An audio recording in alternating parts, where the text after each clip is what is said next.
As the nation continues the recovery and rebuild efforts post-Hurricane Melissa, the geography and environmental specialist in me, armed with the knowledge that nature operates in cycles, patterns and trends, can't help but look back at Beryl and Melissa while casting a worrying eye at the future, as these systems has given us a blueprint of what might be in store for us. Reach them! Always make sure the message reach them! I am never one who thrives on fear-mongering or sensationalism, but unfortunately, I cannot ignore the data and evidence that clearly show that major hurricanes are happening more frequently and are getting stronger, a development that poses significant threats to our beautiful island. Case in point, Hurricane Melissa is among the strongest hurricanes to have formed in the Atlantic Basin since records have been kept, ranking as one of the most powerful storms in both wind speed and atmospheric pressure. With maximum sustained winds of 185 miles per hour, Melissa is tied with two other hurricanes for the strongest landfall on record in the Atlantic Basin. Hurricane Dorian in 2019 and a 1935 storm known as the Labor Day Hurricane both clocked winds of 185 miles per hour when they made landfall. A hurricane's strength is tied to its central air pressure. The lower the pressure falls, the stronger the system becomes. Melissa had a minimum central pressure of 8 to 92 millibars, tying it with the 1935 Labor Day hurricane. Only Gilbert and Wilma had lower central air pressure than Melissa. Wilma recorded a minimum pressure of 882 millibars, and Gilbert had a minimum central pressure of 888 millibars. Most astonishingly, data show that Melissa produced a wind gust of 252 miles per hour, just 1 mile per hour shy of the fastest wind gust ever measured on Earth, and 4 miles per hour faster than the most powerful gust ever measured in a tropical cyclone at sea. So consistently powerful was Melissa that the conversation to add a Category 6 to the Saffir-Simpson wind scale is on again in earnest. Let us not forget that Hurricane Beryl was the earliest Category 5 storm on record, forming between July 1st and 2nd of 2024.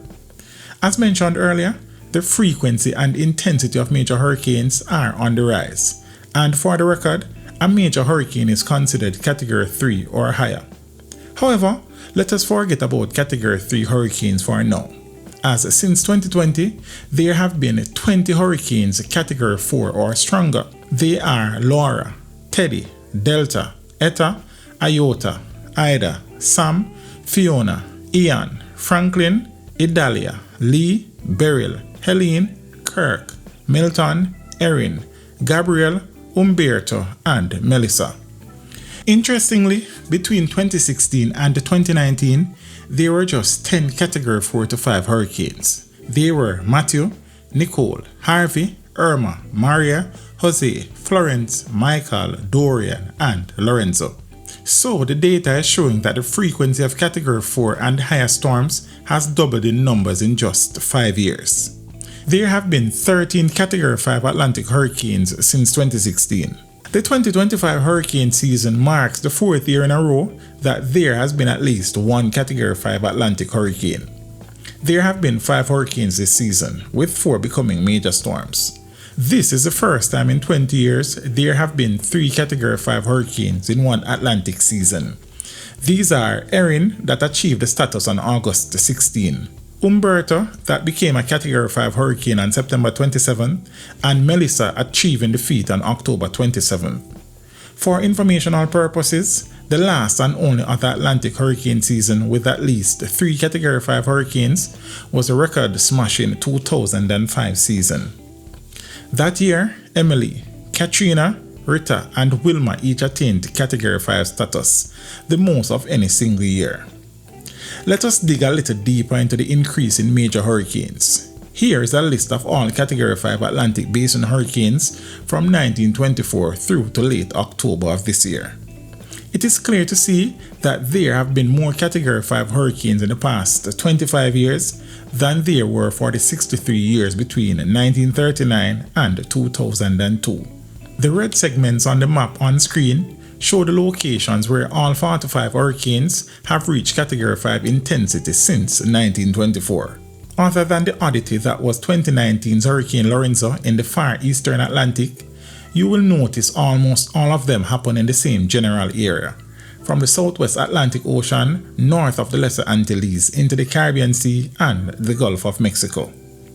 These areas are so conducive to strengthening because they have a supply of deep, warm ocean water, lack hostile shearing winds in the heart of the hurricane season, and feature a parade of disturbances known as tropical waves, which act as seeds for development. The supply of deep, warm ocean water that serves as fuel for hurricanes is highest in the Atlantic Basin in these areas, particularly in the Caribbean Sea. Hurricane formation has also been ramping up, as in the past 20 years, the name list has been exhausted twice.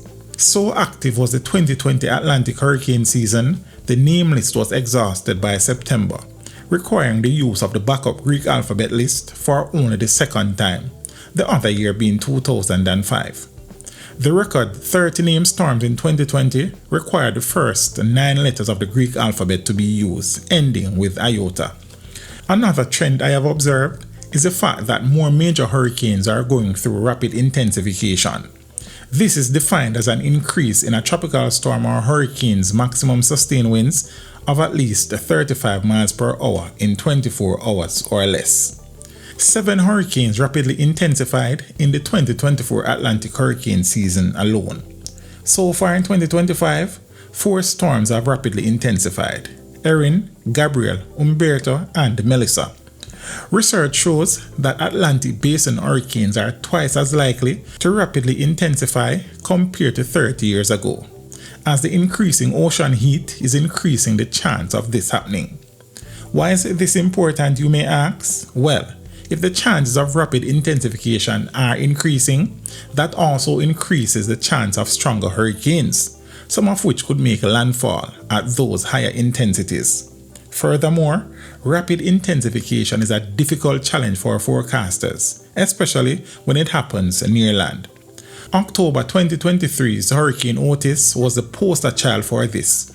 Instead of its forecast Category 1 landfall, it unexpectedly exploded into a Category 5 hurricane before devastating Acapulco in Mexico, the country's costliest tropical cyclone on record. So rapid was Melissa's intensification, the storm is now among the fastest in the Atlantic to go from a Category 1 to a Category 4 hurricane in the past 50 years. Melissa leapt from a tropical storm to a Category 4 hurricane in 18 hours. Now, while fewer hurricanes formed than experts predicted for 2025, almost all of them became major storms. Of the 5 hurricanes, Erin, Gabriel, Umberto, Imelda, and Melissa, 4 were considered major. That is the highest ratio there has been in the past 50 years. It must also be noted that 3 of those major storms were Category 5. This is a timely reminder of hurricane season's unpredictability, particularly in a warming world, even as forecasting gets more accurate. Jamaica has flirted with many storms over the years, but even the close misses have cost us significantly as a nation. And while I hope we won't have to deal with another direct hit, much less anything close to the fury of Melissa in our lifetime, the possibility and the probability are only going to increase. As climate change continues to increase ocean temperatures in the basin, the frequency of major hurricanes and their intensity will only increase. As a result, we must learn the many lessons taught to us by Beryl and Melissa, using them to guide our preparations, response, relief, recovery, and rebuilding efforts in the future. A direct hit from a Category 5 hurricane will always be catastrophic, but homes, telecommunications networks, the electricity grid, shelters, and other critical infrastructure must be redesigned to be more resilient and robust. Land use zoning, drain construction, and maintenance must become a part of how we do things. Mandatory evacuation legislation must be passed, while addressing the shortcomings in our processes and mechanisms, among a host of other issues the passage of Melissa has highlighted. Teach them! Always make sure the message reach them!